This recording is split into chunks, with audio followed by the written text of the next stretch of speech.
The time is now 6 p.m. Our regular City Council meeting for January 9, 2024 is now in session. First on the agenda is Councilmember Gibson will lead us with the opening prayer and the pledges of allegiance to the flags of the United States and the state of Texas. Please rise.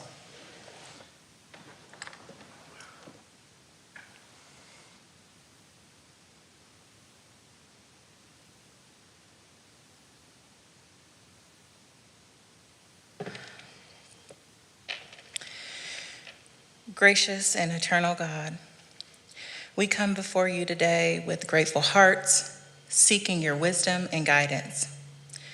Bless our council, our staff, and the residents of Schertz as we make decisions that impact our great community. Grant us with discernment, compassion, and unity as we work towards the betterment of our city. In God we pray, amen.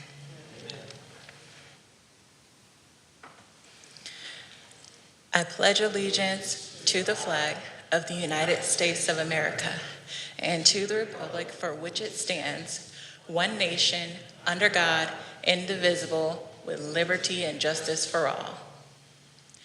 Honor the Texas flag. I pledge allegiance to thee, Texas, one state, under God, one and indivisible.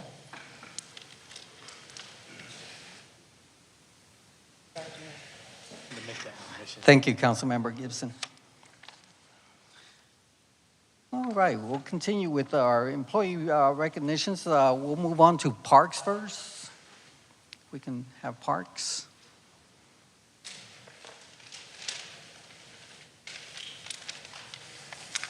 Mr. Mayor, Council, Mr. Williams, I got to go first finally after 6 years. So I want to introduce you to Matthew Longoria.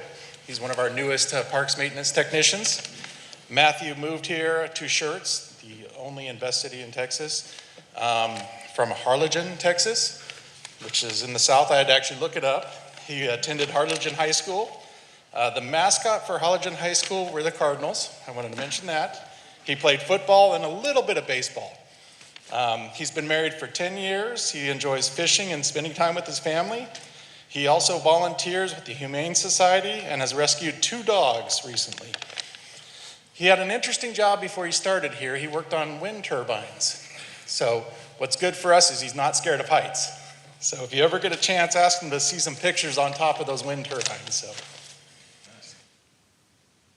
I just wanted to say, I'm very excited to be part of the community and part of the team, especially with parks. They welcome me, with open arms there. So they treated me like family so far, and I really appreciate them. So, thank you. Welcome to our team. Thank you.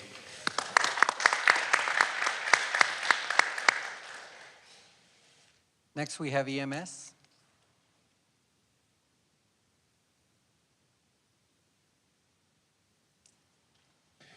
Good evening, Mayor, Council, Mr. Williams. I haven't met most of you, so for those of you I haven't, my name is Brandon Hill. I'm one of the assistant chiefs of EMS. Tonight I have 2 new employees, maybe 3, but he's out on a call, so we're hoping he gets here in time. To introduce to you, first I have Sydney Garcia. She started with the city November 20th of 2023. She grew up in Noonan, Georgia, and currently lives in the Converse area. She went to college at Georgia State University and is currently attending paramedic school. She's been in EMS for about 3 years. She enjoys spending time with her husband, going to the gym, and walking the 2 dogs. So welcome to Sydney.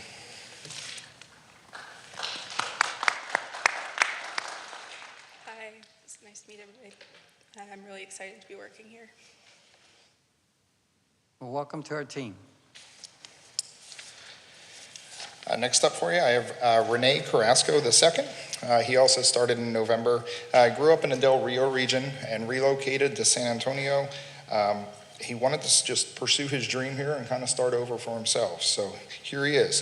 He graduated from the paramedic program at the University of Texas Health Science Center here in San Antonio. Recently, about a week and a half ago, he obtained that paramedic certification. So we want to congratulate him on that. Schertz is his first 911 EMS job. So welcome to Rene. I just really wanted to thank the city for being able to give me this opportunity. I can't wait to grow here, not only as a provider, but as a person. So thank y'all. Welcome to our team, and thank you all for providing for our community. Appreciate it so much. I know we had one more for tonight, but unfortunately, he is out running calls, so we'll get him next month for you. So thank you, Council. Okay. Thank you. All right, next we have announcements of upcoming events. Mr. James? Thank you, Mayor. Just a reminder to folks, the city will be closed on Monday, January 15th in honor of Martin Luther King Jr. Day. Our next council meeting will be the following day, Tuesday, January 16th at 6 p.m. here in council chambers. The Parks Department is doing the Daddy-Daughter Dance, Mother-Son Dance. The registration is open for that. The Daddy-Daughter Dance is scheduled for Saturday, February 3rd, 7 to 9 p.m. Mother-Son Dance is Sunday, February 4th, 4 to 6 p.m. Tickets are pre-sale only until February 2nd, $18 for adults, $12 for children, and that's through Schertz.com. And then lastly, the Citizens Police Academy registration is open. It's a 9-week course that will begin February 29th and run every Thursday through May 2nd, 6 to 9 p.m. The deadline to apply is Friday, February 23rd, and you can pick up an application at the police department or online at Schertz.com/CPS. Thank you, Mr. James. Announcements and recognitions by our city manager, Mr. Williams. Thank you, Mayor. So this past Saturday, we had the polar bear plunge out at Pickerel Park. There were 92 jumpers, including YMCA staff, sponsors, as well as Councilman Brown. Braved the cold, jumped in, and did it for a noble cause. Also, we have 2 new certified municipal certified municipal officer designation recipients from the TML, and it's Mayor Ralph Gutierrez and Councilwoman Allison Hayward. So congratulations on earning that designation. Oh, thank you.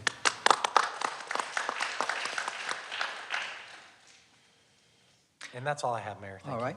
Announcements and recognitions by the mayor. I was surprised I didn't have that many hours. I just like to say Happy New Year. It is a new year, and there's several exciting things happening in our city, and we'll hope to make those announcements in the coming future. We'll move on to the hearing of residents. This time is set aside for anyone who wishes to address the City Council. Each person is limited to 3 minutes, and before addressing the council, for the record, please state your name and address. We also have a public hearing, so it is your choice. You can speak during the hearing of residents, you can wait until we have the public hearing, or you can speak at both. The option is yours, okay? Mayor Pro Tem, please call our first speaker. Jose Sainz. Good evening, everyone. Mayor, City Council. My name is Jose Sanz, and my address is 4101 Blue Quay Road, apartment A9. I'm here to address you, but I ask that you put your public official hats aside for a second. I want to address you as fathers, as mothers, as brothers and sisters. I used to work for a guy that once told me that politics is about showmanship. I don't agree with that. I think politics is about getting things done for the people that you represent, no matter what the cost is. That is the main reason I decided to run for Texas 28 for Congress as a Republican. I believe this is a conservative district and that we have a lot to fight for. You have all seen what's happening nationally, and it seems at times that it doesn't get to us, that we're protected from that. I'm here to tell you that we're not. There's things that are going on like what's happening at the border that's affecting our taxpayers. It's costing us $450 billion a year to take care of illegal immigrants. I'm an immigrant myself, first generation. I was born in Mexico. We came here the right way, the legal way. We had to wait 10 years before we got our citizenship. So I do not take being an American citizen for granted. I'm very proud of it. I think if people want to come here, they will have to do it the right way. It's costing you guys money, and it's also posing a threat to our national security. Now, you have a representative now that's strong on the border, right? He always talks about how we need to secure it. Well, go look at his voting record. Last May, when the House introduced the Secure the Border Act of 2023, Henry Cuellar and the rest of Democrats, all Democrats, voted against it. So I ask you, is he really trying to secure our border, secure your families? Is he trying to protect trade so that our communities continue to thrive?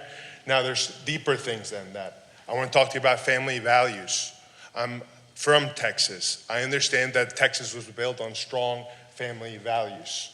Now, if you want to see your children, in particular your girls, playing sports with boys, you have seen what's going on. You saw what USA Boxing did. Then Henry requires your guy because he believes that males can compete with girls in all sports. I don't agree with that. I think that's a direct attack to our families.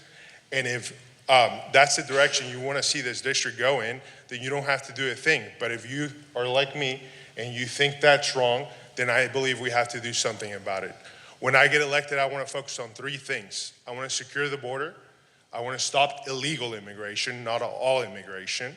I want to start balancing our budget so that we can begin to fix our economy. The answer to that is not, well, Republicans had to the deficit as well. That's not a solution. If we don't take care of this deficit now, in 10, 15 years, it's not going to be a huge problem for you guys. But for your kids, for the people that are younger, it's going to be unsustainable. Right now, we're paying over $700 billion a year on interest on the debt that we have.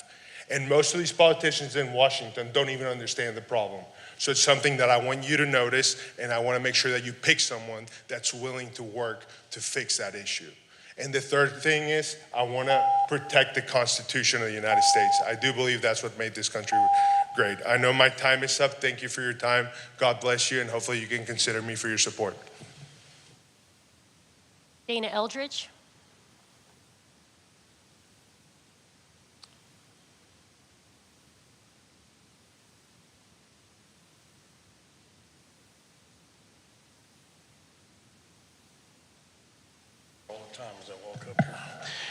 Hi, Dana Eldridge, 2628 Gallant Fox Drive, Schertz, Texas. I was perusing my Google machine the other day, sitting in my chair, and something came up, and so I wanted to commend the city for doing something that we've been asking for quite a while in getting stuff started out on Cibolo Trail next to the Evo. I saw on there a thing from my SA that says we have 318 townhomes coming in. We have a large retail space getting ready to happen through Emery Company and Merritt. So I just wanted to commend you guys on the fact that we got that going, although I don't remember when we approved that. But and then I also read something that said that we've got anywhere from 500 to 900 apartments being looked at out on Schwab Road. And I see that in the council notes today that we're looking to change the zoning for that area. So somebody's getting the information and getting ahead of you guys with presenting it to the city. But I still want to commend you for the fact that maybe we're doing something we need to do.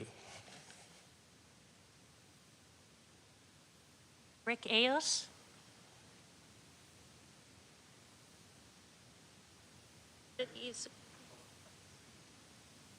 Apologies. Richard Eads, 5523 Cypress Point. I want to make some statements here, but also talk about the Schertz project coming up. The Schertz Gateway project, the commission had a meeting last month. Shortly thereafter, the signs for that meeting for the rezoning were removed. They've been down about 7 weeks, and I just noticed them back up this weekend. I do believe that the city ordinances require that to be up until the final decision's been made. And I just want the city council to know that they were removed for the last 7 weeks since the zoning commission. Also, last month I requested open records for their communications with Schertz Gateway.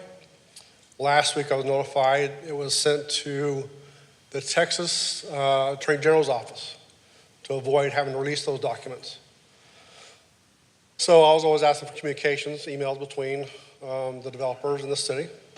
They notified me, called me yesterday and said they weren't sure they were going to do that, sent me a few emails and said it's going to be 3 weeks before they can get the rest to me.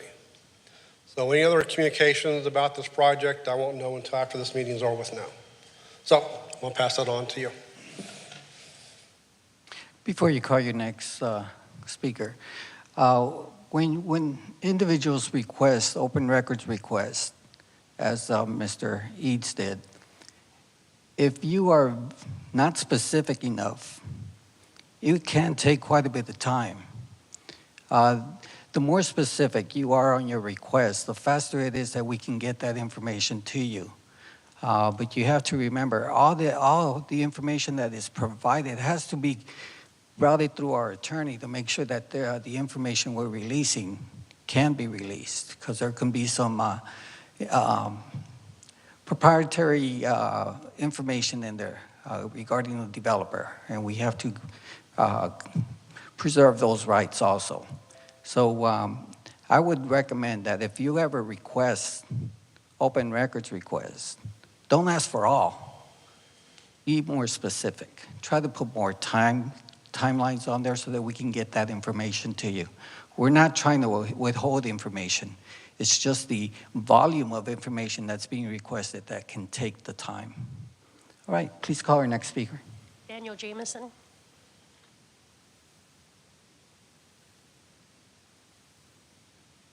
Mayor, City Council, Mr. Williams.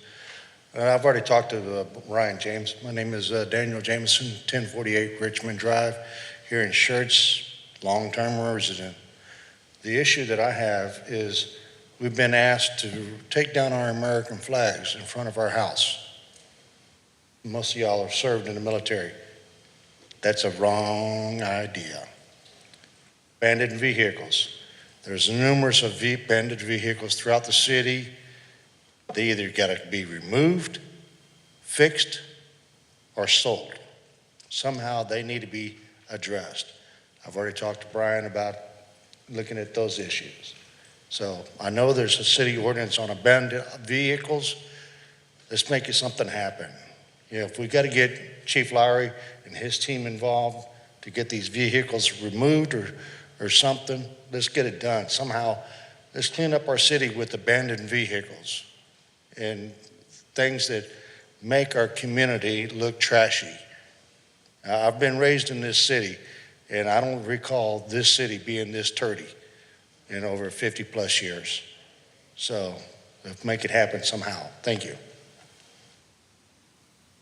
Jeff Large.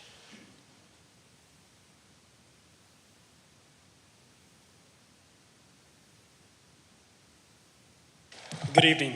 I've met most of y'all, but I wanted to come formally introduce myself to City Council. My name is Jeff Large, and I am the constable for Precinct 3, Guadalupe County. A little bit about myself. I was born and raised in this community, graduated from Clemens High School. Go Buffs. Ran a successful family business before starting my career in law enforcement.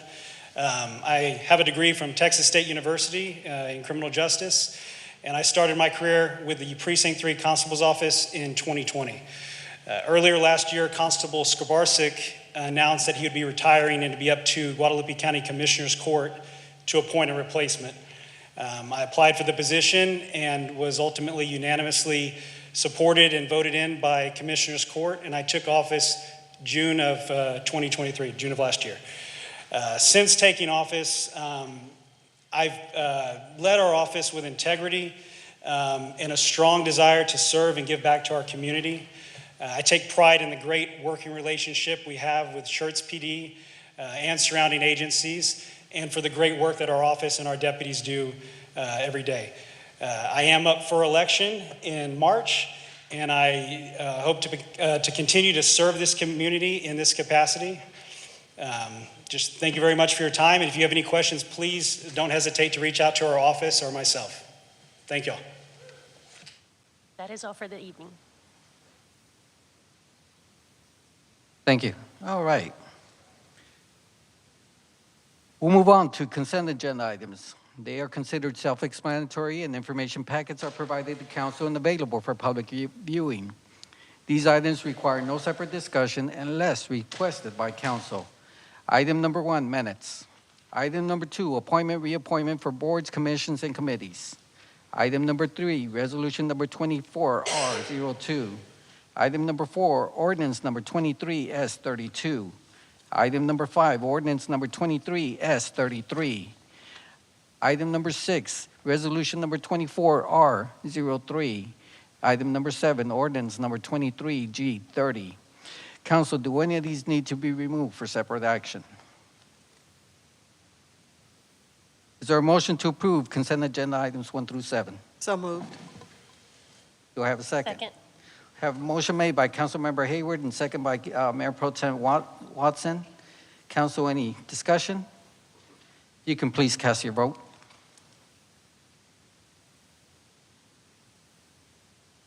We can publish the vote, please. We have 7 ayes, no objections. Motion passes.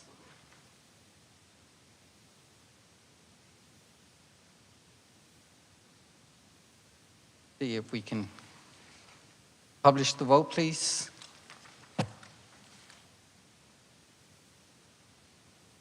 All right, vote has been published. All right, we'll move on to item number 8, boards, commissions, and committees, assignment by City Council, liaison boards, commissions, and committees. All right, Council, we'll start off with the committees. What we'll do is start off with Councilmember Davis to just ask whether or not there's any changes to the places and the boards and committees he has at this time. Mr. Mayor, I would rather keep the appointments that I've got at this moment. All right. Next, we'll move on to Councilmember Hayward. Any changes to yours? No, at this time, I'd like to keep the ones I have. Thank you. Okay. Councilmember Brown, any changes to your committees? No, sir, that looks good to me. Okay. Councilmember Watson, would you like to add or make any changes to your committees? I would like to keep it, but I would like to add there's a subcommittee for EDC. Michael Dalla was part of. No, I think we already have the EDC taken care of. There's a subcommittee, like the little, What was, We had a subcommittee of the UDC, but that is no longer, oh. yeah, the It's already been UDC. dissolved. the UDC, it has been resolved until further notice. But we will keep you in, Okay. on the subcommittee then. When we resume, Mr. James, could you make note of that? We'll put Councilmember Watson, when we resume the development subcommittee for the UDC. All right, we have 3 new council members, and the way I like to approach this is I'll ask Councilmember Macaluso for one of his choices, and then go down to Councilmember Westbrook for him to select one, and then Ms. Gibson to select her first choice, and then we'll go on the line till we fill in the gaps. All right? So, Councilmember Macaluso. I'd like to keep the interview committee for boards and commissions. I don't know if I need to make that as my official selection or if that's already. Yes, we'll make that as your official selection here. Councilmember Westbrook.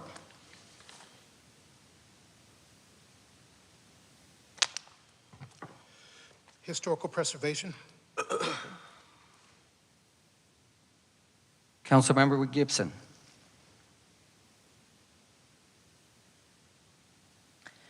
I'll take the historical preservation also. Okay. Councilmember Macaluso.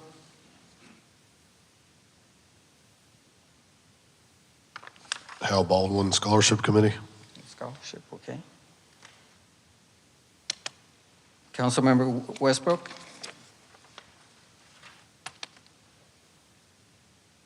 Planning and zoning. Councilmember Gibson.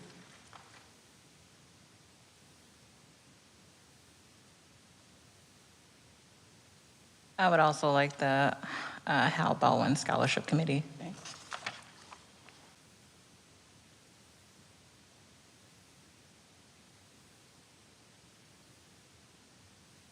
Council members, if there's, if you want to add more, we certainly can. We can go until you decide that you have enough committees, but we'll continue until you advise me that that's all you'd like to have. Councilmember Macaluso?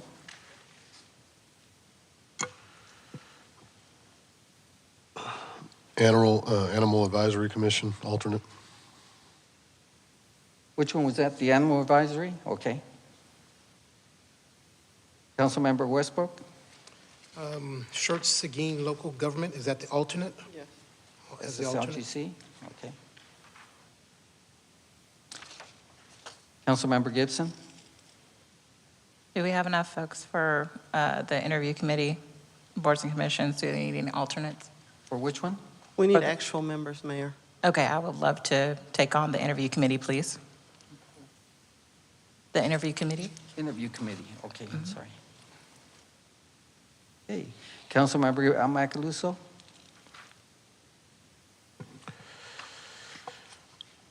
TERS Board. Okay. Councilmember Westbrook? Cibolo Valley Local Government Corporation? Okay. Councilmember Gibson?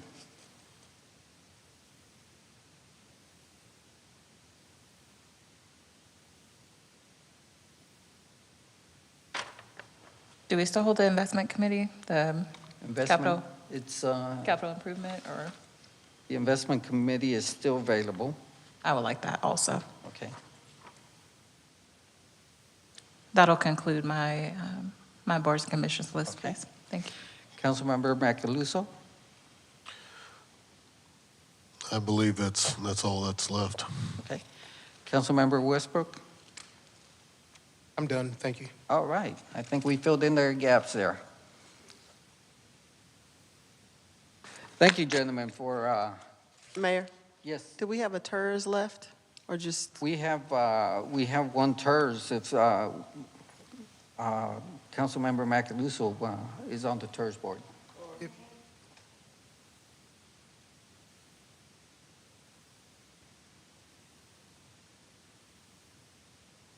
okay. So we have proper council on there, but we also have previous council members that stayed on there. I just saw it on the list. Yeah. We have two, Councilmember Davis and Councilmember Macaluso on those TERS board. All right. All right, thank you all.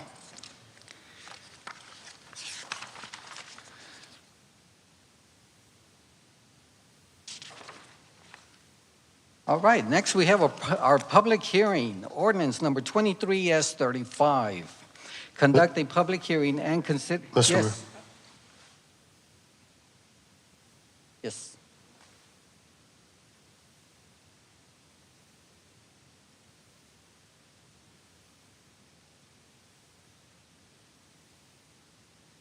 Oh. Why is that? Let me try to cover, Mayor, for clarity for folks in the audience. So the TERS board has a set number of membership. The senatorial district has one, the House has one, San Antonio River Authority gets one appointment, Bexar County gets two appointments, and then the city gets, I think it's 5 or 6 appointments, but those are all currently filled. So if you wanted to appoint Councilman Macaluso, you would have to remove someone actually from the board. Okay, so there's not an open spot without removing someone from the TERS board, and there's a set number of Are we places. referring to previous council member Dalla and Ms. Whitaker, or? No, so the city appointments are Councilman Davis, former Councilwoman Whitaker, former Councilman Dalla, Clark McChesney, Gary Inman, and then Brad Pittenger. So I think that's 6. So you have 6 spots to appoint. There's a set number. So to appoint Councilman Macaluso, you'd have to remove someone One of those that's 6. a city appointee from the TERS board. Now, if again, it's a liaison appointment, so it's just someone to kind of keep track of, you could do that obviously, but to place him on the TERS board, you would have to remove someone. Okay. That would require some discussion here with the council members. We understand Council Member Dalla is no longer in within our city limits. Does that preclude him from? No, so as I explained to the city secretary when I asked about this, so the the appointments from the city, you don't have to be on council to be appointed. Right. So they happen to be at the time. You also don't have to be a resident of the city or of the county in which the TERS is located. You can be a resident of an adjacent county. So former Councilman Dalla lives in Guadalupe County. It's adjacent to Bexar County where it is, so he is eligible to serve on the TERS board. So we can place Councilmember Macaluso as a alternate or just a liaison? You could appoint him as a Okay. liaison. That's correct, if you needed that. And again, we have Councilman Davis on the board. Council, I do suggest that we keep Councilmember Dalla on the TERS board based on his experience with what's going on there. But I'd like to have the liaison also and place Councilmember Macaluso. Is there any objections to that? Then we'll just go ahead and place him as liaison. All right? No objections? Thank you.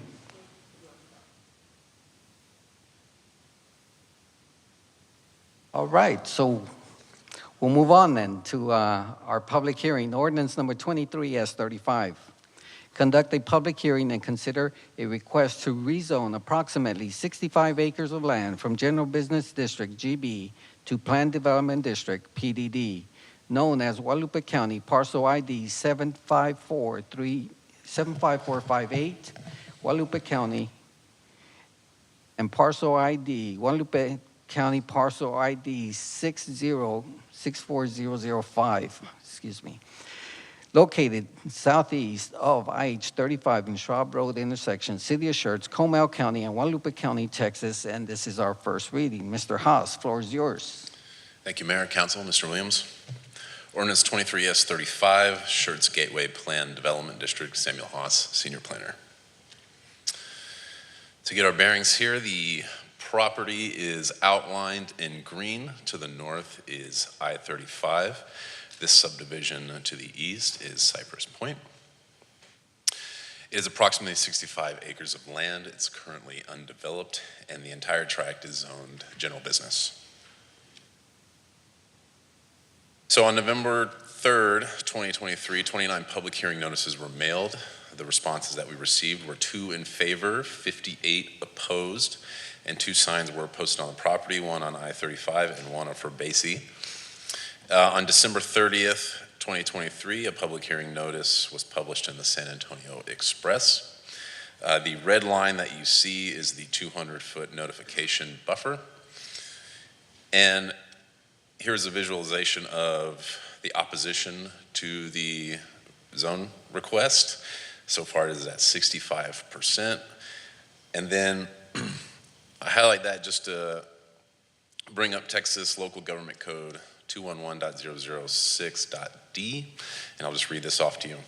If a proposed change to a regulation or boundary is protested in accordance with the subsection, the proposed change must receive, in order to take effect, the affirmative vote of at least 3/4 of all members of the governing body. The protest must be written and signed by the owners of at least 20% of the area of the lots or land covered by the proposed zone change, or the area or the lots of land immediately adjoining the area and extending 200 feet from that area. So as we can see, we are well above that 20% marker. So as mentioned before, the Schertz Gateway PDD is approximately 65 acres. It is proposed to be divided into 3 areas. Area 1 will be commercial, Area 2 will be multifamily, and then Area 3 will also be multifamily with a lower density. And just to get our bearings here, I-35 is right here to the right. So Area 1 is commercial. It'll be 19.6 acres. They are proposing GB uses along with a convenience store with gas pumps, and that is going to abide by the GB design standards. This area will have trees planted at 3 inches, which is above our minimum requirements, and there are planned improvements to Schwab Road, which is right here at the top of the screen. Area 2 will be multifamily. It will be 4.8 acres. It's going to be R4 multifamily use. The trees will be planted at 3 inches as well, which is, again, above our minimum requirement. And then there will also be planting 11 trees per acre, which is above our minimum requirement of 9 as well.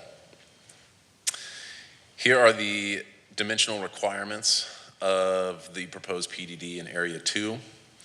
Minimum lot size 10,000 square feet, 25 front setbacks, side setbacks 10, rears 20, and a maximum height of 45, which is above our minimum of 35. The density in this area will be 35 units per acre, not to exceed 35 units per acre, and the maximum unit count of 518 units. Area 3 will be lower density multifamily. It's going to be 29.92 acres. It's R4 multifamily use as well. Trees will be planted at 3 inches, 11 trees per acre as well. There'll be a planned extension to Frabasi Lane, and then also there will be a 40-foot landscape buffer that is adjacent to the Cypress Point subdivision, which is down here on this. So there'll be 40-foot landscape buffer there. The density here will be 10 units per acre with a maximum unit count of 299 units. And as you can see, the setbacks here abide by the R4, which is in our UDC right now currently. So the comprehensive plan conformance. So this area has 3 land use designations, or future land use designations in our comprehensive plan. Single-family residential, commercial campus, and highway commercial. Single-family residential is conventional detached dwellings for an area is proposed to utilize a traditional neighborhood design, and it may include a mix of residential uses and limited commercial. The commercial campus is intended to encourage lower intensity commercial and office uses in locations that buffer major thoroughfares and residential uses. And highway commercial, which is regional scale retail and commercial that take advantage of highway frontage. So, comp plan versus zoning, just to give you a little bit of a framework here. So it is different. So the comp plan is meant to be sort of a guide to development, not specifically delineating parcel by parcel how the uses are permitted. That's what the zoning district is. So you can see that it's a lot more general to the left here in the comp plan, and whereas in the zoning district it's very specific with the zoning districts.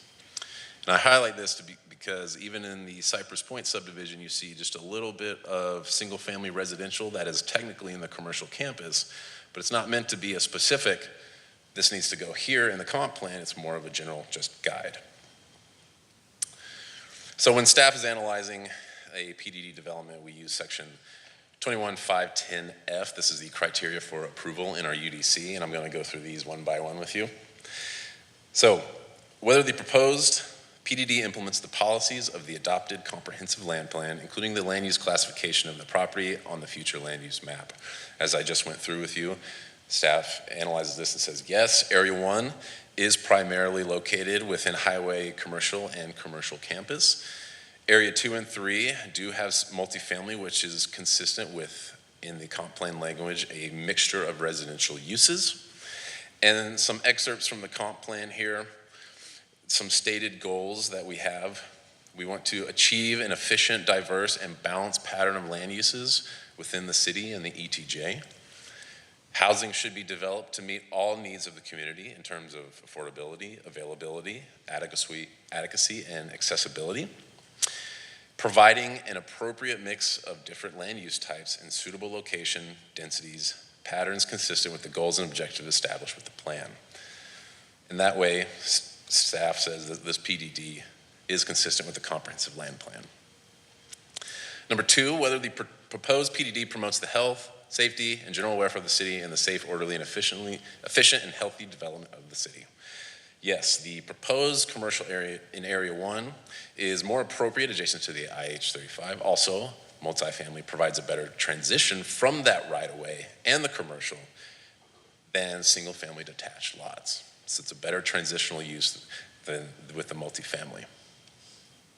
Number 3, whether the use is permitted by the proposed change in the zoning district classification and the standards applicable to such uses will be appropriate in the immediate area of the land to be reclassified. So Area 1 does have the commercial uses, which staff feels that is appropriate along IH 35. Also, their general business currently exists there now.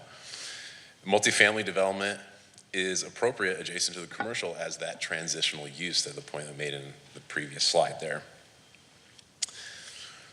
Whether the proposed change is in accord with any existing or proposed plans for providing public schools, streets, water supply, sanitary sewers, or other public services and utilities in the area. So the proximity to IH 35, along with 2 routes that are in our master thoroughfare plan, assumes higher intensity development in this area, which matches our plans. And we sent out 2 public hearing notices to the SCUC ISD and Comal ISD. We did not receive a response, and to the best of staff knowledge, this does not change. This change does not conflict with either district's campus forecasting. So I bring in this slide from section 2154D. It's actually in our zone change section, and I think it's worth considering. So whether there has been an environmental and or economic change which warranted the requested change. So we've seen in the past 10 years housing prices rise from 210,000 to 430,000. And within our comp plan, housing should be developed to meet all the needs of the community in terms of affordability, availability, adequacy, and accessibility. Staff feels that this is an appropriate analysis for this project. Going back to 21510F under the PDD criteria, the extent to which the proposed PDD will result in a superior development that can be achieved through conventional zoning. So the proposed development provides opportunity for multiple uses, residential and commercial, within the same district. It provides multifamily flexibility with some greater density and also some less density. There is increased landscaping that we would not have get without this, and the scope and scale of development will see improvement to 2 major thoroughfare planned routes. So whether all the applicants' back taxes are owed to the city, to the best of staff's knowledge, taxes are paid, and this does not impact consideration. And then finally, whether other criteria are met, which at the discretion of the Planning and Zoning Commission and City Council are deemed relevant and important. That is y'all's discretion. So the proposed PDD zoning conforms with the comprehensive plan and is consistent with the surrounding land uses. It satisfies the criteria of UDC section 21510F. Engineering, Planning, Fire, and Public Works has reviewed the application with no objection. Staff recommends approval of ordinance 23S35 as presented and discussed, and the Planning and Zoning Commission met on November 15th and made a recommendation of approval with a 5-1 vote. The approval had a condition that the base R4 setbacks were used in Area 3, along with a greater landscape buffer abutting that Cypress Point subdivision. And I believe the applicant is here as well to make. Okay. If I can please have the applicant.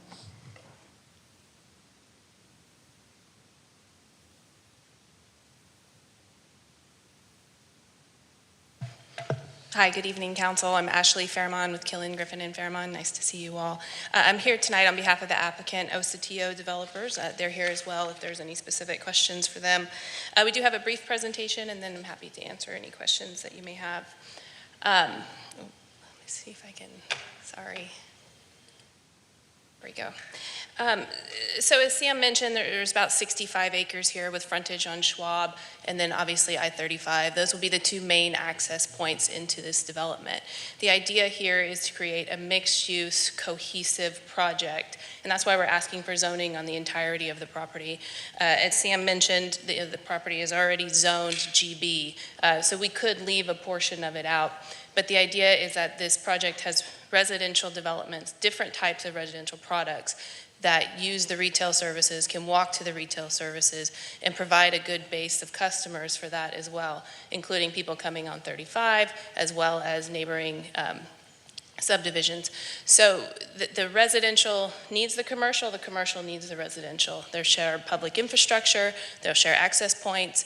It allows for more green and trail through the project, and allows for us to do one project on the 65 acres versus splitting it up into different little pieces. As mentioned, the property is all zone GB right now. So in the majority, the large majority of the surrounding properties are GB as well. So that allows for commercial uses. What we'd like to do is focus that GB along the Schwab frontage and on the 35 frontage and really enhance the retail commercial aspect of that. So by having the residential, that allows for a commercial and retail project that is of higher quality, that is, different tenants, a different type of design versus maybe a strip center you might see, or heavy equipment sales or something like that where you have individual businesses. And then the GB towards the back, what type of GB use is that? I do also want to highlight that what we're asking for, we do have one variance for height, and that's for area 2 in the multifamily, and I'll get to that in a second. But the GB does allow for up to 120 feet in height currently. So what we're asking for is significantly less than what is currently allowed today. So here's a site plan. If you did see the P&Z meeting, this is slightly updated from what we showed there. Starting off with the I-35 frontage, you can see the red buildings along 35 and Schwab. Those are the commercial buildings and what's proposed there. Again, sit-down restaurants, retail, commercial type services, possibly a grocer. Those are some of the target businesses for this project. The yellow is multifamily. That's planned to be a denser product. The idea, and this is thoughtful over a lot of time, so we have a brief presentation, but just know that there's a lot of thought and planning that's gone into this. But the idea is to focus the multifamily, the denser multifamily, closer towards 35. Then it can access the frontage road going towards New Braunfels, access Schwab, and go towards San Antonio. And then that product is close to the retail, easily walkable to that piece. Also, you'll see the greenway systems, and that is the result of the channelization of floodplain that runs through here and drainage, which I'll touch on a bit more in a minute. And then the area 3, which is the southern portion of the property, that is the townhome product. So lower in density. As part of the PDD, we do have to designate a zoning district, so that's designated as R4, but we did reduce the density in what's permitted there to allow for only 10 units per acre. So it's significantly less than a standard multifamily district. Again, those PDD areas, Sam showed you, this is kind of just an overview. Commercial retail, I do want to say that when we originally submitted this PDD and when we presented to P&Z, we also had GB2 uses allowed in that area 1. We've removed that and are just now asking for the GB as well as the gas convenience. There's the quick trip across the highway, so we do want to have the option, not on the hard corner, but to have it pulled back a little bit on Schwab Road. Here's some renderings of what the commercial retail is proposed to look like. Again, the idea that there's outdoor space, outdoor seating, outdoor retail, and then easily accessible from parking as well as movement between the different commercial buildings. Area 2, the multifamily. So again, this is requesting the increase in density from 24 units an acre up to 35 units an acre. And then the slight height increase from 35 feet to 45 feet. The idea here being, in addition to this cohesive project, we feel that Schertz is in need of some housing choice. There is single-family options to purchase. We know there's single-family homes to rent, but there's not a lot of other options for people, particularly in this area. So the housing choice, I mean, some people have to rent, but some people choose to rent. And so this is all market rate proposed, and what we're asking for is the apartments, which are 1 and 2 bedrooms, a little denser, a little bit, say more walkable to that residential, a different type of lifestyle, perhaps, maybe something that people are looking for. And then that would be about 800 square feet to about 1,200 square feet. So smaller units, surface parked. And then the townhome project, which is further to the south, area 3, is, again, 10 units an acre or less, 3 stories, 35 feet, but that is actually what's permitted in single-family residential zoning is 35-foot height. So we're not asking for anything above what's allowed in single-family or what's allowed in R4. But that would allow for larger units. So larger units with yards, you would have 1,800 square feet to 2,500 square feet. So this gives people the option of living in an apartment, renting a townhome, and something that is different than what is currently allowed, or currently available, in the city of Schertz. So this is just some renderings of potentially what the apartments will look like. So you see the 4 stories, high quality product, top materials would be used. And then here's some renderings of the townhomes as well. All will have garages on each unit as well.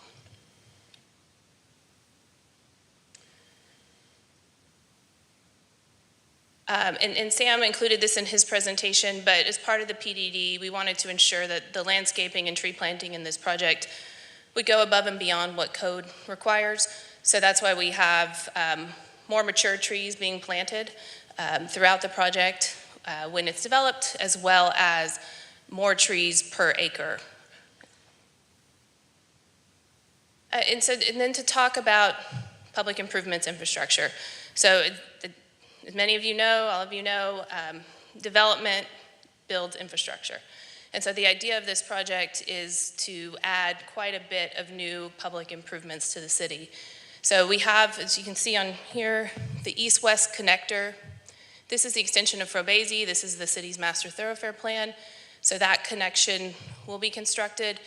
Schwab Road, a secondary collector is proposed here. And then that will be extended as well. And then there's a lot of floodplain. And so that floodplain will require improvements that will help with Schwab Road. It will be channelized. So as you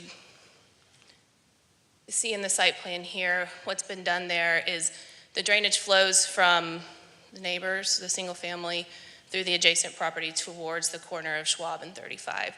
And so that will be put into channels, and that way this project can be developed, Schwab Road can be improved, and then there can also be trails and greenways throughout the project space.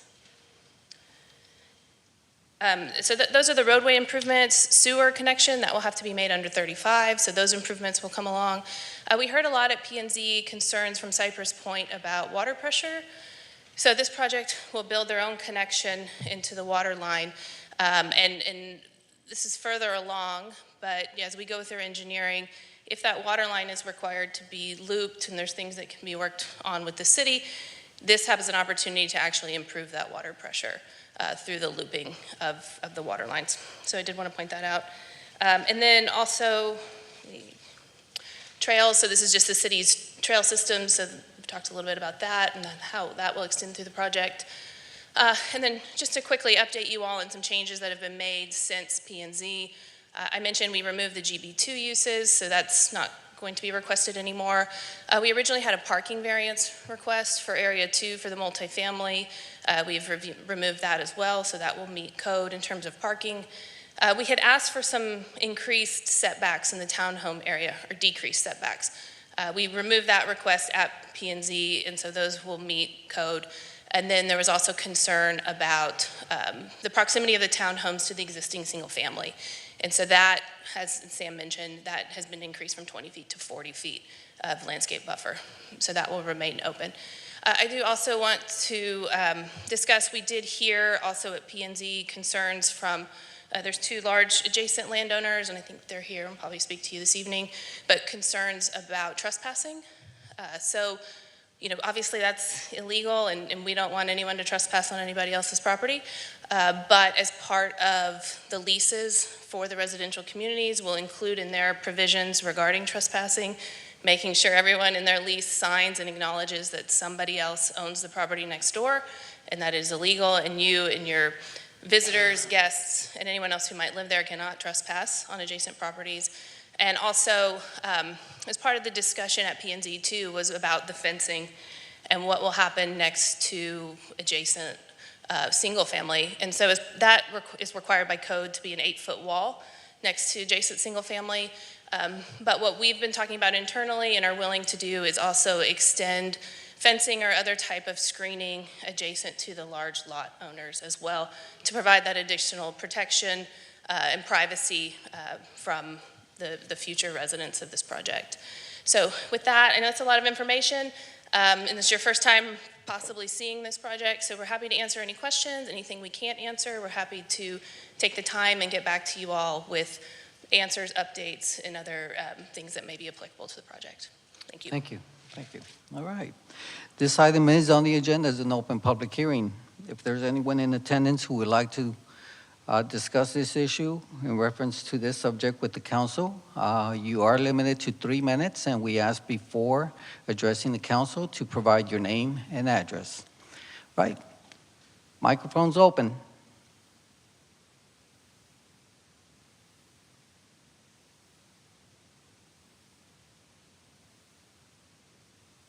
Hello again, Richard Eads, 5523 Cypress Point. And I submitted a package to the council. I'm sure hopefully you all got that. Our concern at Cypress Point, I'm the president of the Cypress Point Homeowners Association. We are out in the middle of nowhere. And a general business in that area would facilitate us, Homestead, and the other developments that are going on for single-family residents.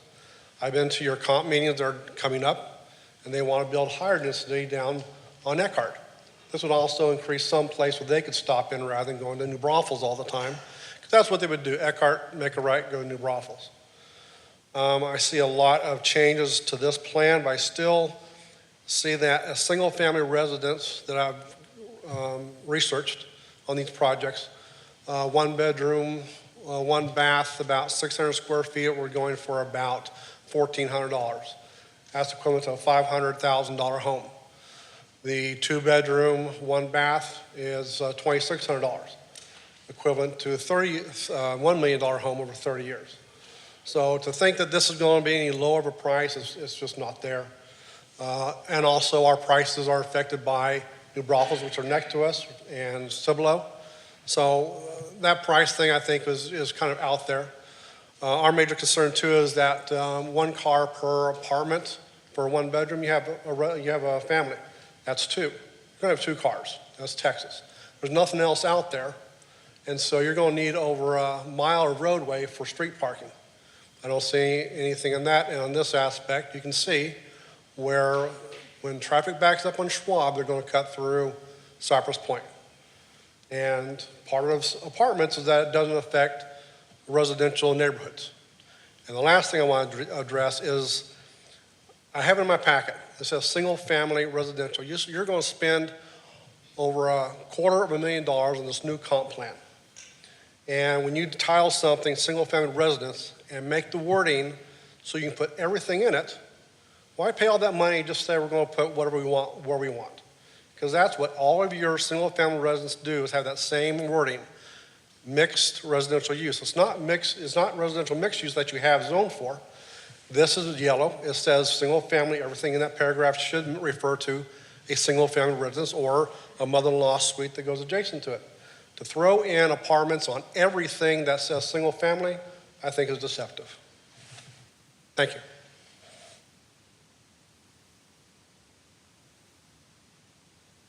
Mic's open. Anybody else?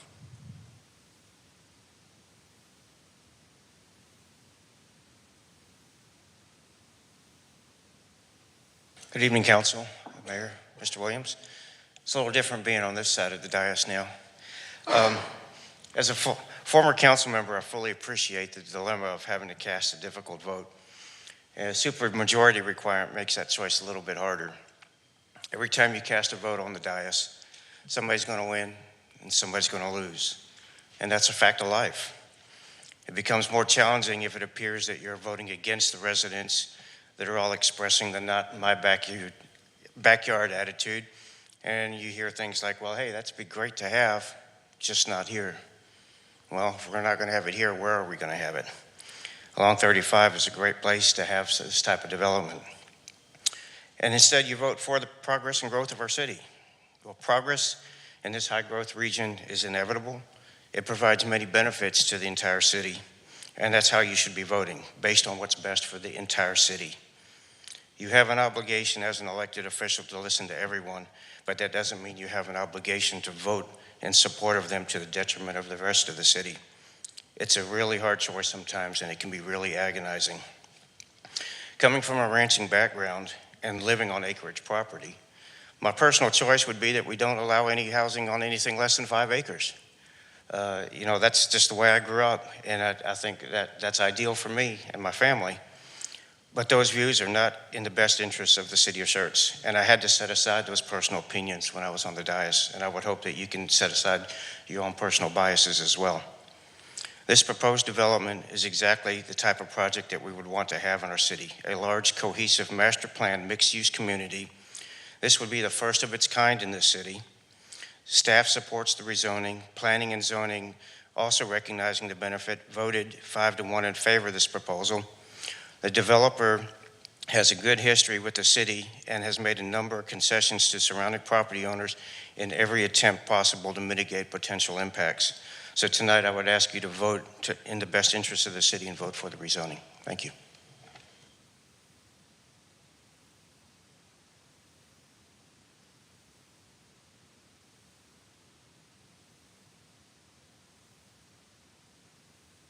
Good evening, Mayor, Council. My name's Irene O'Neill. I live at 5299 Top Ridge Lane. My property butts against the back end proposed multifamily side of the house. I was here last time when they proposed this. Ms. Gibson, I appreciate you being here today too, and everybody. I just want to ask for your consideration as all of you. I'm a West Texan. I moved here. I'm a veteran for 30 years in the Marine Corps, as a lot of you are veterans just as well, and have spent time in why you came here to Schertz. It's a beautiful area, isn't it? It's a mayor. I know why you wanted to be mayor. You know why it's a great location. It's a great, beautiful area. This is why I came to Schertz. It's a pristine area. I heard the gentleman just say, this is what Schertz needs. This is a great, beautiful area. This is why I moved to this area, to Cypress Point. I see the proposed area and what's here, but I just want you to take consideration as far as what's been proposed from the developer. Before you vote on this, and I know you're going to vote with your whole heart as far as what's best for the city of Schertz, just make sure whatever's being put in here, it's a little fluid, so make sure you know what's being put into place. What's being put in here. As a Marine, as a military member, when everyone said, don't do it, or what's there, you always said, don't tell me what not to do, but tell me what to do, or give me a plan. Yes, it's a good plan, but make sure it's what the cost is going to be put in place on this, what's going to cost in the long term. They showed in there as far as the flooding, things like that. As somebody who lives in the area, I just want you to take into effect also the traffic like they talked about. We already know it's crazy around here. My family lives there. My grandkids actually, I'm blessed. My kids live right next door, but there's a bus stop right down there on Forbosey Lane. So all these things to take in consideration. I know y'all are great planners. We didn't vote y'all in for just no reason at all. So take everything into consideration. I know it's a lot to take in such a short time, all in all, but things I want to put in there, the multifamily housing, single family housing, if not where's it got to go? But single family housing is, something where it's going to make you a little bit more money as far as overall, as far as when you talk about cost overall. I know it's got to go someplace, but somebody talked about the QT being across the way.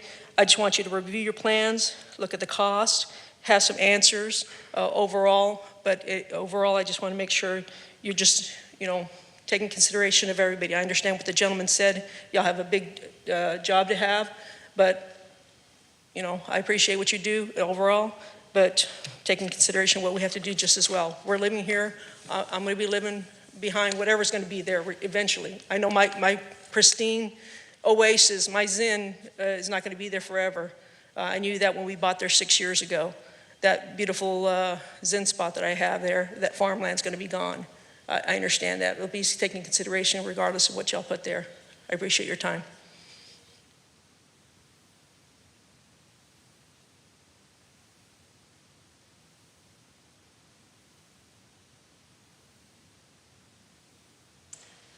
Hi, council members, mayor. I'm Lauren Hall, 6020 Cypress Point, Schertz, Texas.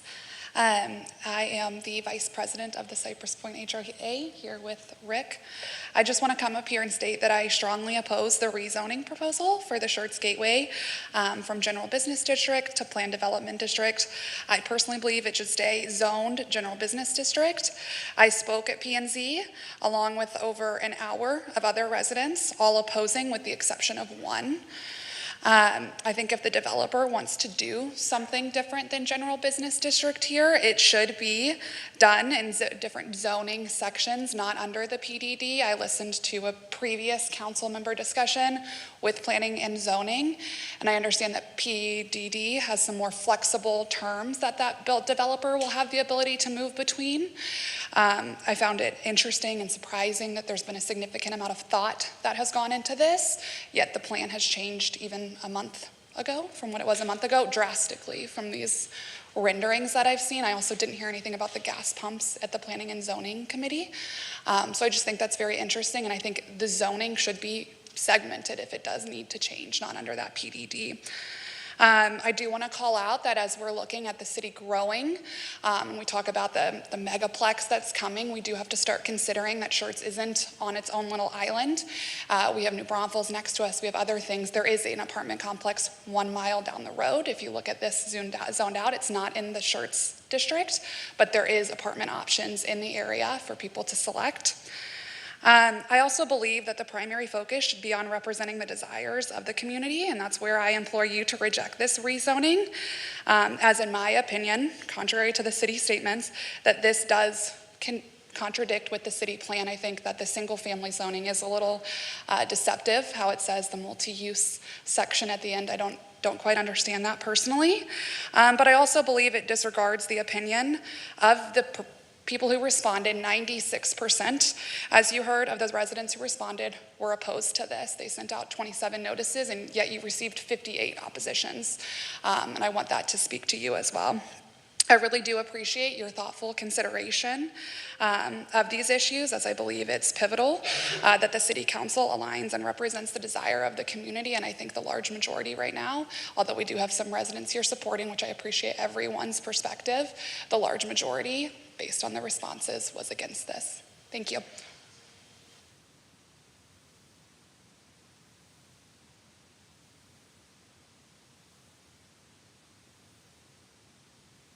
Hello, my name's Mikey Mockerman. I live at 5222 Nature Path. First of all, I apologize when speaking earlier. I didn't realize who you were. So, thank you for the email earlier. I'm not good at public speaking. I didn't really plan this very well. But I think, me personally, I would actually be okay with the commercial thing portion of this as going in. But there is no positive on rezoning this up to multifamily here. There is literally no positive whatsoever. It's not going to be affordable. Even if it is affordable, then you're going to get a crowd here in these families. It's just a short story. My in-laws live in the downtown or near the downtown San Antonio area, and there's a whole bunch of apartments that went up near their house, and there was supposedly going to be all nice stuff and for older people and all that, and then midway through, development changed, and now it's low-income housing, all of it. There's no guarantee it's going to stay this way at this stage. I mean, in the next month, 2 months, 6 months, a year later, throughout the state, plans change all the time, regularly. Even in our subdivision, we were told certain things were going to happen. Those plans changed. Now none of it's going to happen. That's all I had to say. Thank you.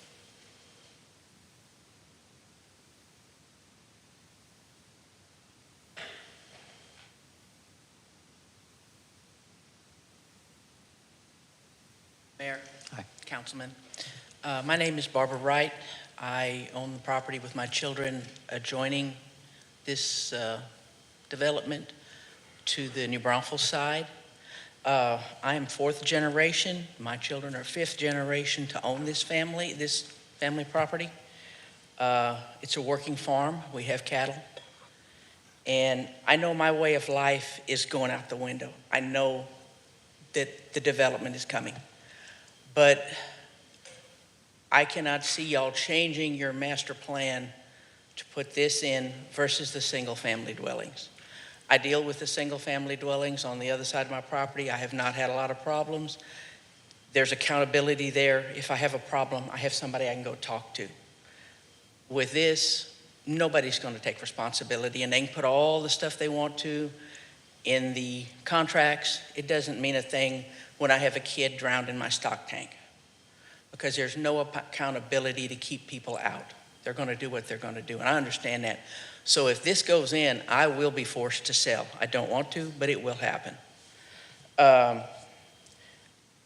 far as I would like to address what the gentleman said at first, as far as the sign being down, the sign notifying about the zone change disappeared right about the time we had the planning and zoning meeting, and all of a sudden, miraculously, Monday it was up. It's been down all that time. So he's not the only one that noticed that. With this kind of density, I guess we will call it, the back roads, I live back on Green Valley, about a mile from where this is. We can't hardly get out of our driveway some days now. You put that many houses and that many people on the roads back there, those roads were not developed for that. A lot of it's in the city of Schertz. They're coming apart already. Eckert Road, y'all did a redo on it. Some of that's coming apart already. Some of the stuff that the Cypress Point people built when they built that subdivision, there's big potholes and stuff out there.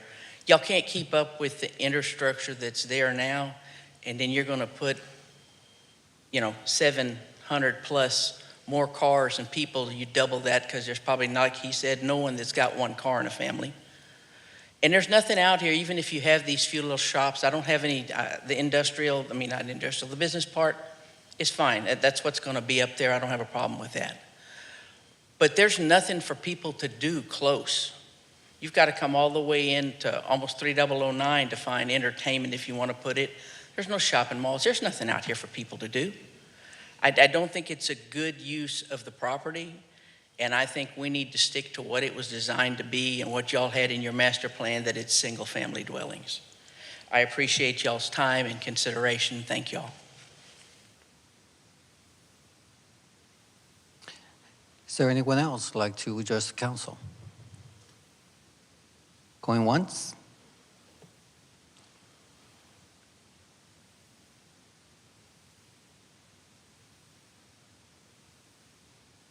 My name's Lindy Wright, and I own the same property that Barbara does. I was hoping one day my kids would get this, but that's probably not the way the winds are going to fall with all the development. I'm not against development. I'm into development with my employment. That's what I do. They're talking about a single loop for the water with the water pressure and going to a double loop. Are the developers paying for that, or the city is? That's an extremely expensive thing to do. I have no problem with this remaining a business, commercial area. I think it would be great. Businesses have a stake in the community.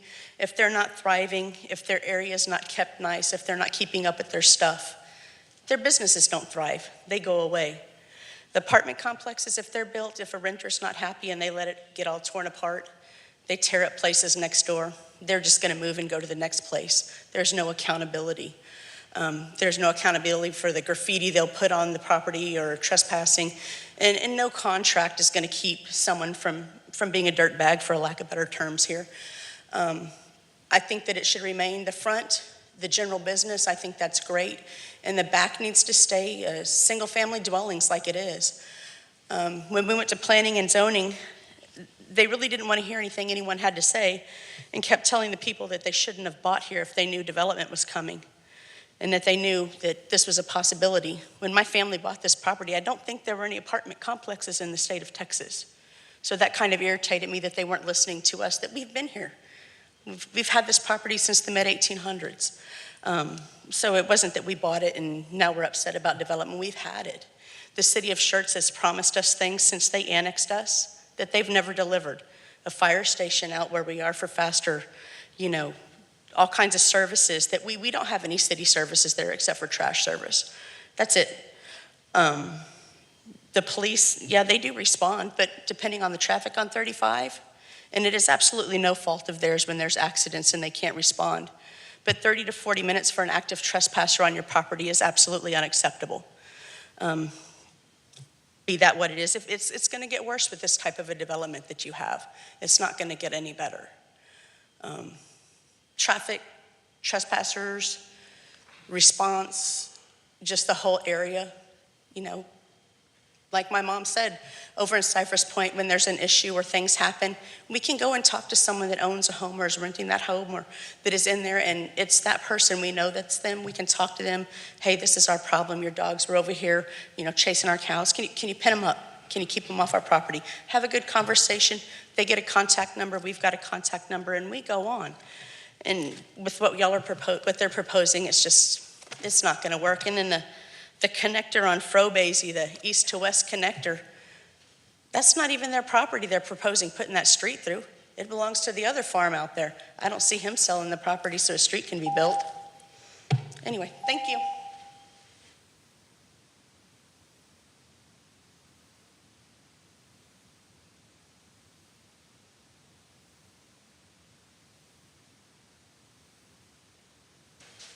Mayor, Council, I'm Richard King. I live at 1605 Schwab Road. That is my house right at the end of Frobozy Lane, that extension. They indicated the Frobozy Lane going all the way down to Schwab Road. I don't know how they're going to do that without coming to me first. But I am not against development. My family has ranches all over the state. We use this place as a centralized gathering place. We raise show steers for the youth of our cities and so forth. This is our central gathering point. We know we're going to have to move at some point.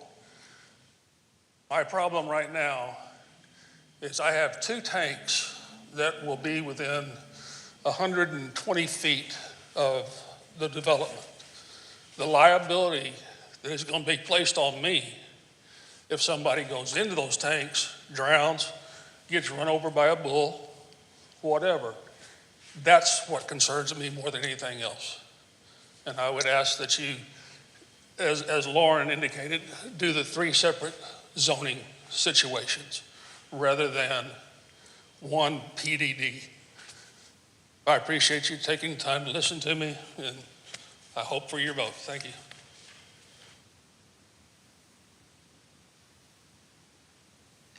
Is there anyone else like to address the City Council?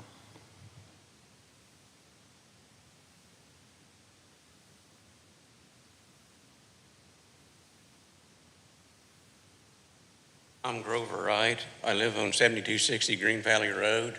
My wife, daughter, and son have the land. The 2 ladies up here that just talked, they belong to me. So I'm a border landowner here of what's presented here. And the biggest thing I see is I don't really see the draw here. I don't see why anybody would want to come out the boondocks and get bored and be here. Another thing's the roads. Frobazy Road doesn't go to Schwab Road. Schwab Road doesn't go to Green Valley. There's no thing there. There's landowners that have to be either bought out or some easement made to go through there. There's nothing there now. All the traffic here is going to go out on Eckert Lane. If 35 is backed up, it's going to come down Green Valley just like it does now. We're not ready, in my mind, to have this now. I don't know that we're ever ready to have the apartments like that out where it is. I think it's a bad idea. And that's my take on it. Thank you, all of you. Okay, I think we heard from everyone that's in attendance here. Anybody else? Going once, going twice. All right, public hearing is closed. Okay, first of all, thank you all for being courteous and respectful to the process. Before I open it up to council, there's a couple of things I want to say. Taking a look at the project here, I started to look and examine our current situation. I found out that Texas had the number 9th economy in the world, and we just passed Italy and have the number 8th economy in the world. And we're right behind France. and soon will become the 7th largest economy in the world. Texas, in 2021, picked up 2 congressional seats, which equates to 2 million additional residents, and many have selected this area. Texas is also the stickiest state in our nation, which means those born here stay here. In fact, 82% of those born in Texas stay in Texas, and the next closest state is at 42%.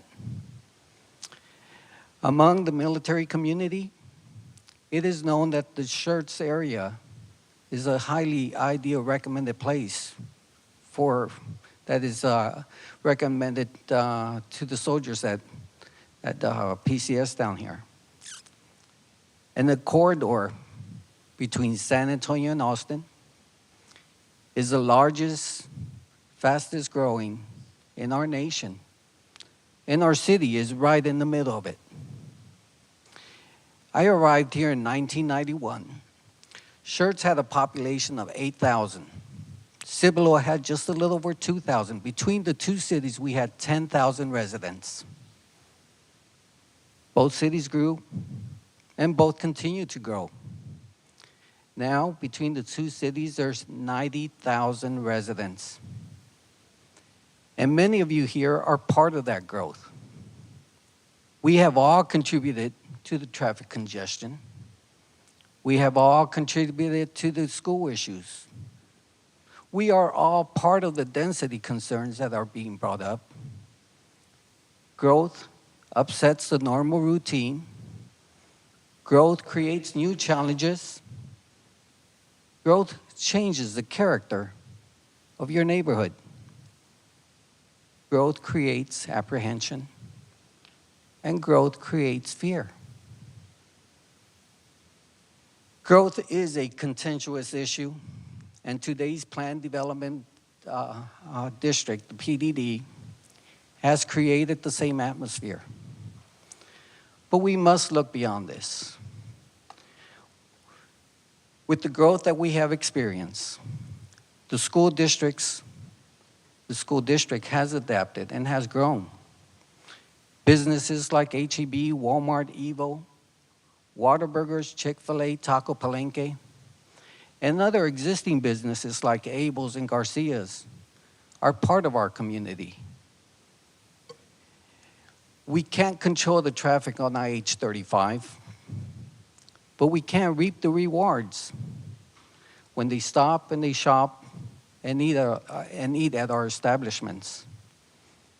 And there will be many more businesses that will continue to invest in our city. We have been resilient and we have persevered. Those surrounding families are struggling due to the lack of retail amenities. In fact, some of you had stated, we like the businesses. And that's why this council must continue to address these challenges. And planning requires that we meet the future needs of our city and our residents. Growth creates new opportunities. Growth creates and provides a workforce. Growth provides adequate housing, and growth creates economic success. And economic success is the strength of our city, and the commercial portion of this development will make our city even more resilient. And for decades, our growth has resulted in our city's long-term prosperity. This council has a continuous task to enhance and provide opportunities for our city and our residents. The natural layout of this PDD is commercial in the front, multifamily in the middle, and residential in the back. We see this with Santikos. Well, we have the Santikos Theater, residential right behind it, and then we have Lantana right behind that. We see this in the new proposed PDD by Evo, where we have commercial, single-family residential, and then single-family rentals, and then residential behind there. We see that. That is the normal layout of what the community should look like. And this development follows the same concept. This development is a game changer for this section of our city, and the benefits will follow. This council must carefully examine this PDD. Council may require additional information from the applicant. Council must consider the needs of our city and our residents, and council must take into account your concerns. You know, council has a critical role, a critical job, and a critical decision to make.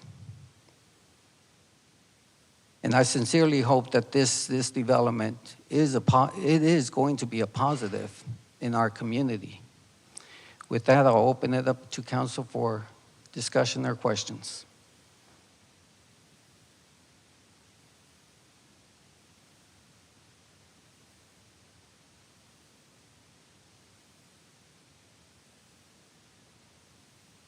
Councilmember Brown. Yeah, thank you, Mayor. That was well said, and I did watch the recording of the Planning and Zoning meeting. Thank you all for taking the time to go out there, address it, and address it here as well. And again, Commissioner Outlaw and Broad both said a lot of what the mayor was saying there also. Change is A, it's inevitable in our area. B, it's always uncomfortable. It doesn't matter where we're at. You know, the house that I live in was built in 1990, and the development behind ours was a little bit larger, 3/4 acre lots, and they didn't want the high density neighborhood that I live in to be built. Well, it was built, and now we get along just fine. You know, there's no drainage issues. There's no kids roaming the large lots, you know, terrorizing the deer or anything like that. So I mean, a lot of these fears there's some basis in truth, but in general, they're overbuilt quite a bit. You talk about businesses want their properties to be in good shape. There's businesses here. You're not going to attract. You know, everybody wants more restaurants and entertainment. Well, this is what the developer is trying to attract as well. And part of attracting that means that they have to have a regular customer base. And we, in general, in Schertz, are pretty insular and don't go out as much as many other urban environments. So, you know, having the townhomes, having the multifamily, that's going to encourage people to go out to eat, go out and seek entertainment, things along that. So that's going to encourage the businesses. And, you know, folks that live in their single-family homes, they have a tendency, they go out once in a while, but they don't go out on a regular basis like younger folks would that they live in an apartment. They don't want to stay in an apartment. They want to go out and meet people and socialize and whatnot, and that's a good thing. As the mayor stated, the I-35 corridor is one of the fastest growing locations in the U.S., let alone in Texas. People are moving down here this side of San Marcos to avoid the rents in Austin. So when you say that, you know, these rents are too high, they're a bargain compared to Austin. You know, and we still need that. And because people are coming here, 2,000 people a day are moving into Texas, like it or not. We got to have someplace for them. We don't have a housing crisis, but we certainly need more housing. There's no doubt about it. I hate the idea that we aren't, you know, I have another job, and it's about selling houses and helping people buy houses. So I'm not real crazy about all these renters, but it's a part of the economy, it's a part of growth, and they will eventually buy a house, hopefully. So, you know, it's all part of that transition.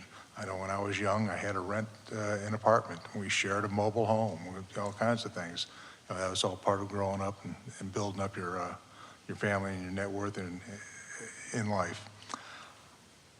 And I'm sure that, if everybody along I-35 sold at the same time, things might be a little bit different, but, it's a piecemeal operation. One landowner says, time to sell, and that's their right to do that. They sold it to a developer who came up with a plan that our planners have worked with them, have been through planning and zoning. The developers made some concessions to try to make it a little bit more comfortable for the residents. Yeah, I realize that the folks that are right next door to it are always going to have a little bit of a problem, but for the bigger picture, I'm supportive of this and other future developments like that, especially along I-35. It's just, you can't keep that rural. It's not going to happen at some point. And again, I remember when Cypress Point was going in, everybody around there complained about Cypress Point too. Traffic, density, drainage, all the things that the developers have got to take into consideration. The water pressure, if the developer sees a need for it, they're going to pay for it, not the city. So the city, we will have some cost, but we'll also have some benefit, especially with retail up there. That's more important to us than anything in the long run. But again, I'm going to be supportive of this. Councilmember Hayward. I just have a question because I looked at the rendering and I looked at some of the other projects that were done. What is the guarantee that as these renderings happen, that we're going to get the quality product that you're putting in this?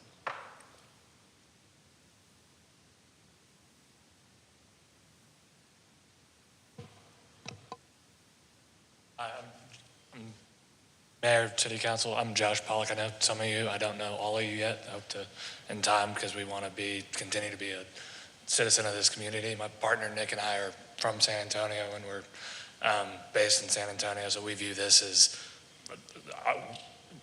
we're neighbors in that broader sense of being part of 35, right? And so I think you'll see me again at some point in time. And so I say what I'm about to say with that context, that we're developing our reputation as an organization that's existed for about 2 years now. Nick and I have both worked at much larger kind of institutional groups, both here in Texas, but also kind of all over the country.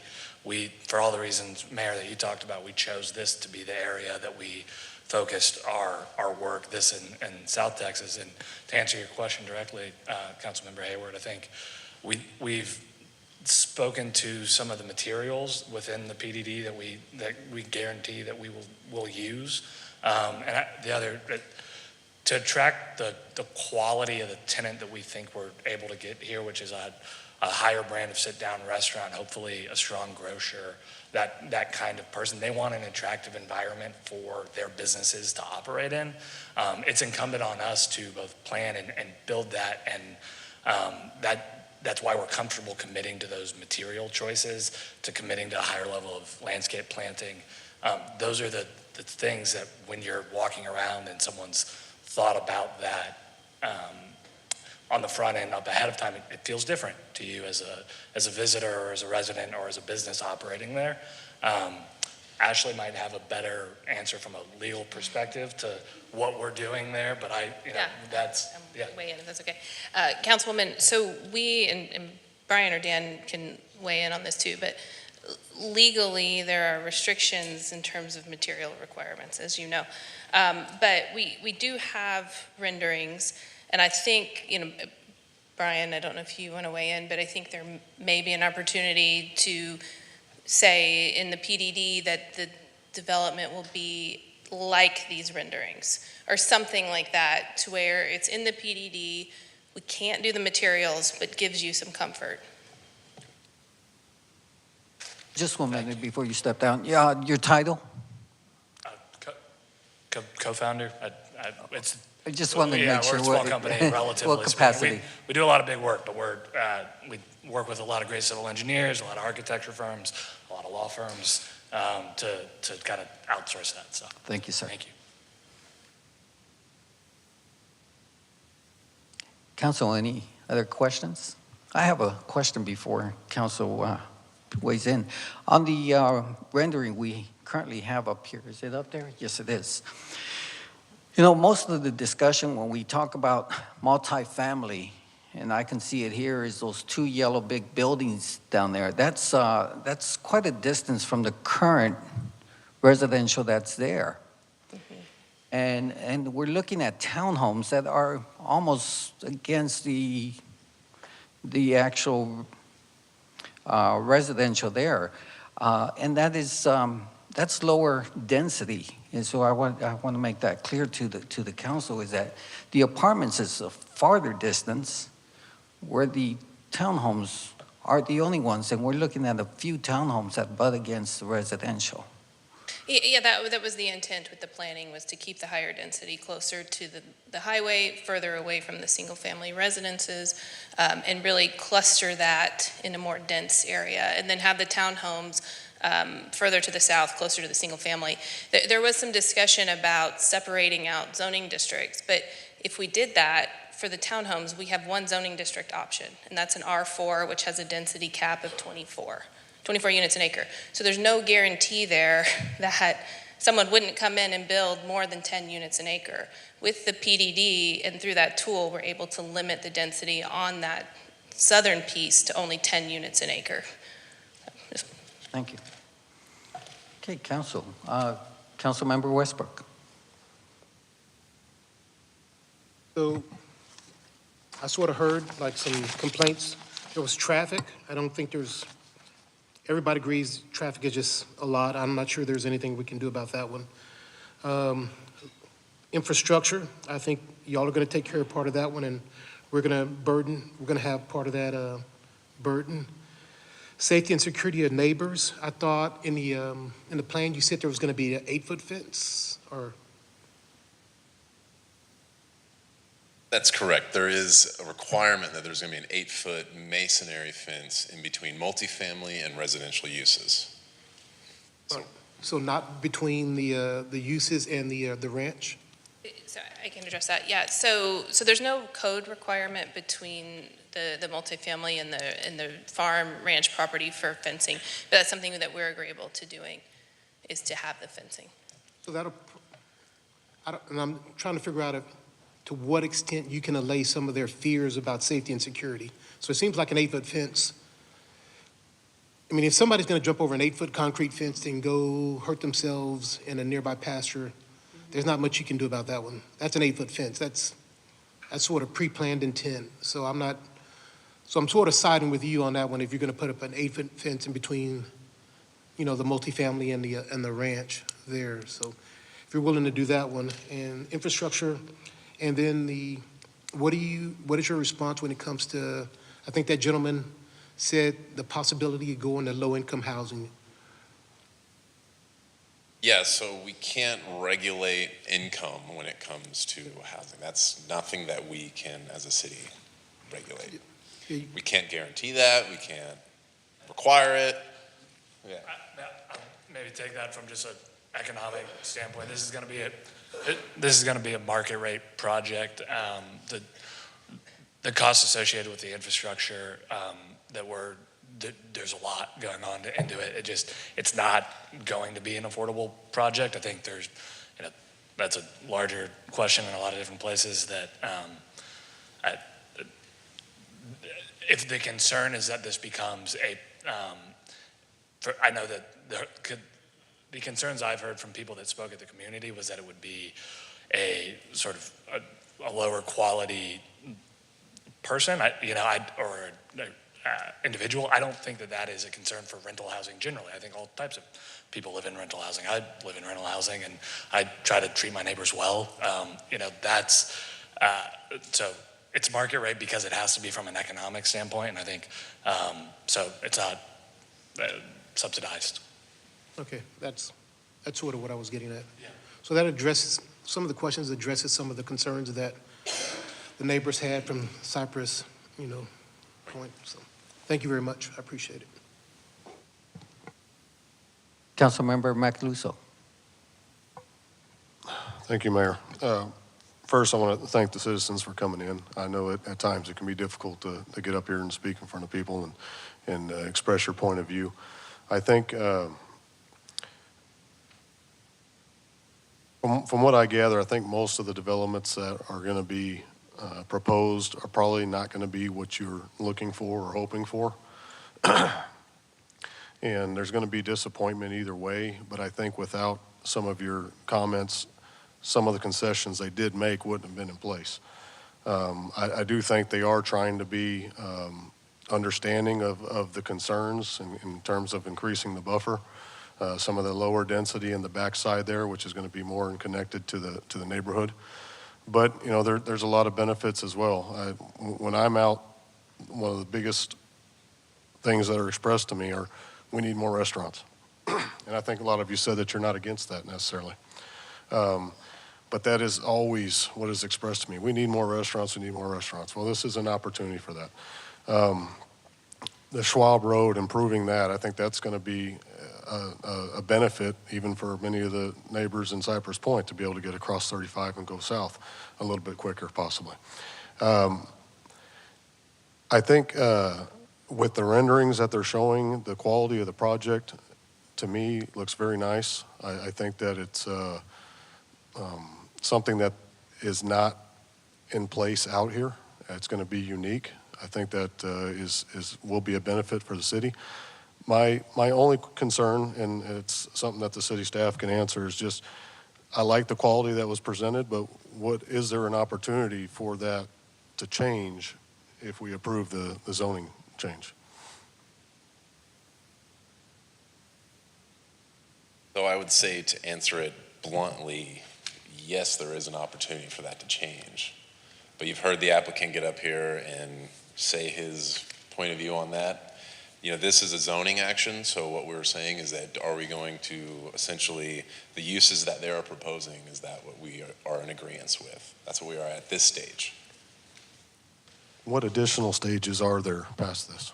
So there'll be plating where we will get into the actual infrastructure and how everything's going to, water is going to be provided and how the roads are going to look, and that's the plating stage. Then we'll get into the site development stage where we will determine where the 8-foot masonry fence is going to be and how the apartments are going to look. So there's a couple more stages in the process. This is just the very beginning.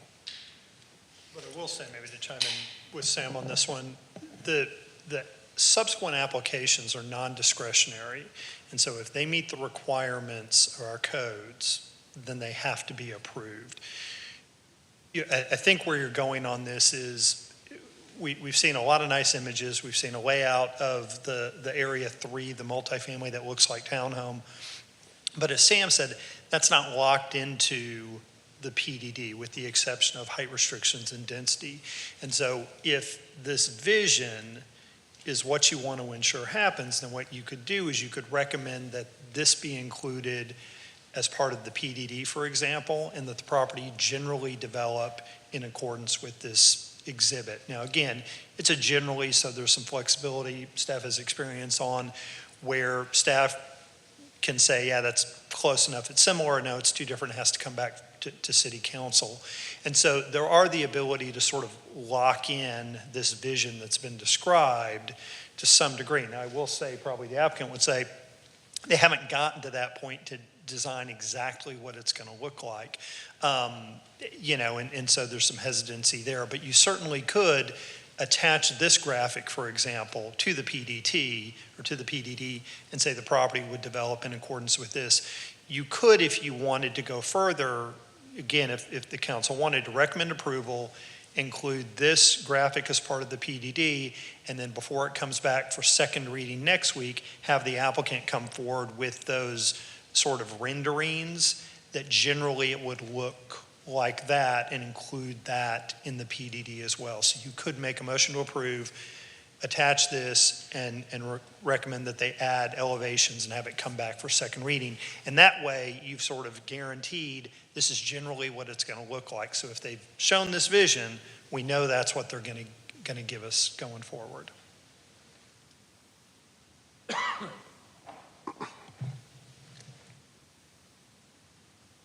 Councilmember Brown. Yeah, and thank you very much, Sam.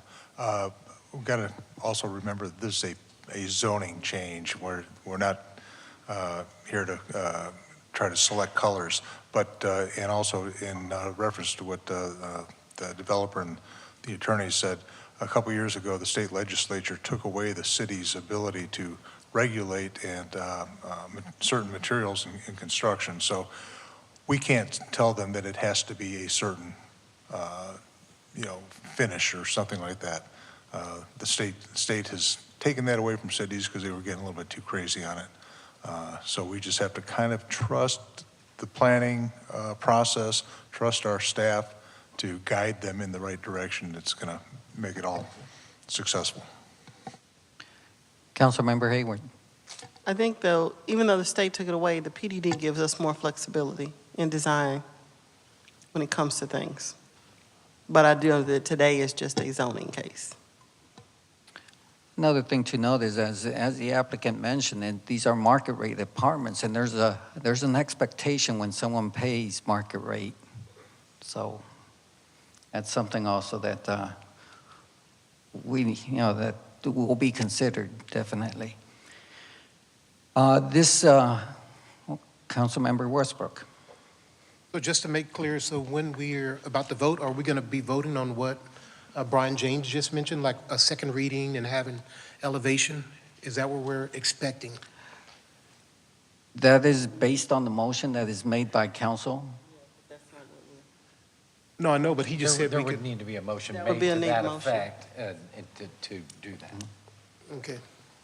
But in this situation, We're just voting on the since zoning. we did have 20% opposing, for it to pass council, we need a 6-1 vote. 75% is 6 council members to approve this PDD change.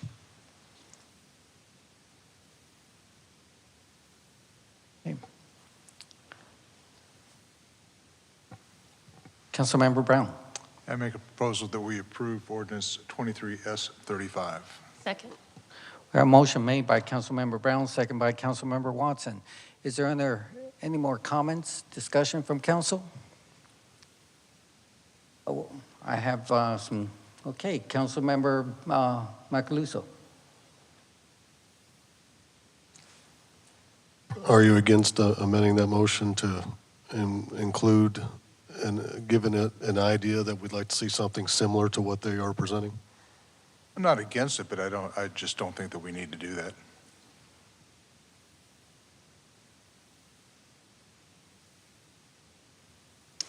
Right, the motion has been presented with no other recommendations. No other comments? Council, please cast your vote.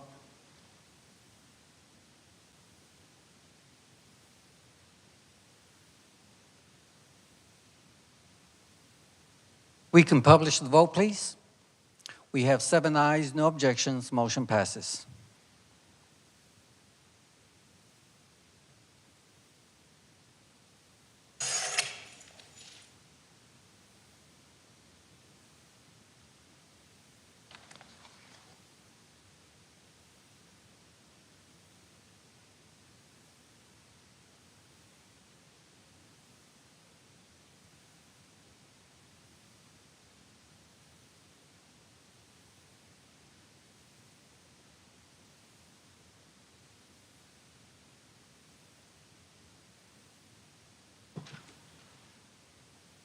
All right, Council, we have one more topic. We have the workshop discussion concerning our charter review. And I'd like to go ahead and, if Council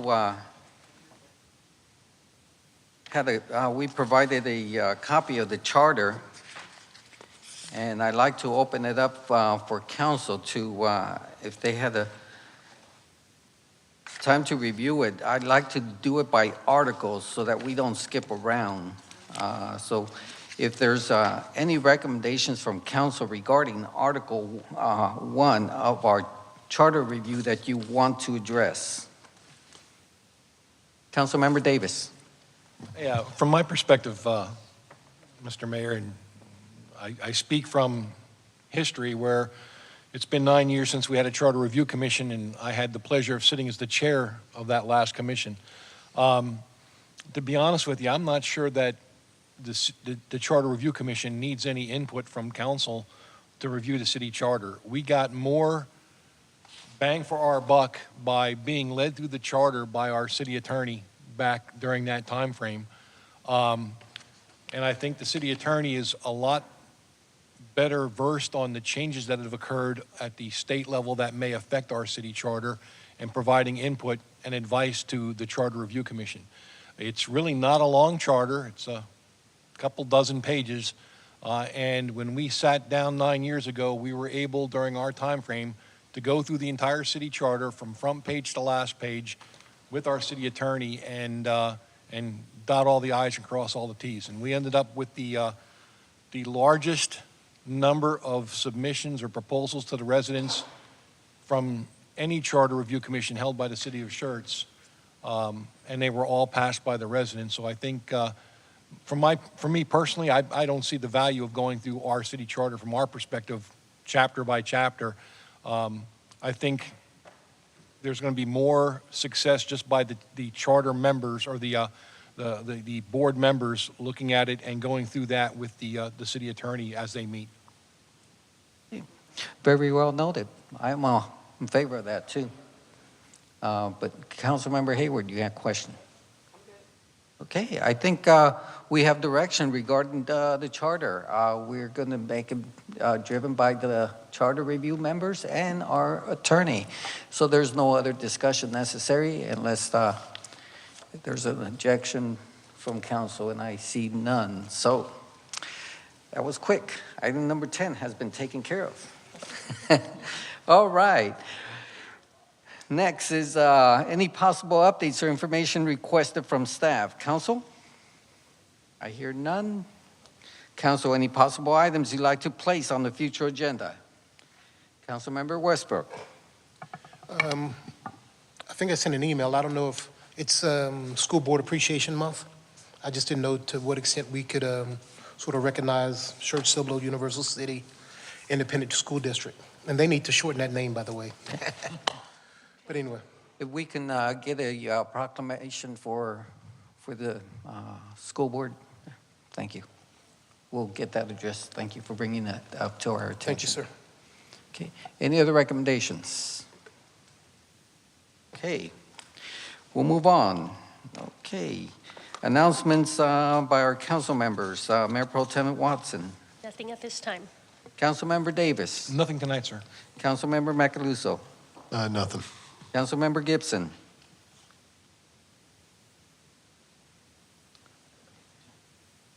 Yes. I did attend the ribbon cutting for Burn Boot Camp. It was a beautiful ceremony, and adding the Hartman family to the city of Schertz and not just Cibolo was a great addition. Councilmember Westbrook. Yes, I attended the business opening for Burn Boot Camp. I wish I could have done some push-ups or something. I think it should have been more interactive. No, I'm just joking with them. But tell Tisha and Alex Hartman. And then also, even though I did not participate, I did go to the polar plunge. It was well attended. Councilmember Hayward. I attended the boot burn when I found out that the mayor has been called Frank for so long. When he was doing it in Cibolo. It was a good ribbon cutting. We're glad to add the Hartman family to the city of Schertz and their workout. A lot of people need it. And I also want to say happy Law Enforcement Appreciation Day and to honor the heroes that we have in uniform. And I just want to say thank you guys for the job that you do. Councilmember Brown. Again, echo the Happy Law Enforcement Day for everybody, and we appreciate everything y'all do. Again, the polar plunge, I think I'm the only one that's been doing that consistently every year, and it's not bad, guys. I challenge you for next year. With that, it is now 7:54. We stand adjourned.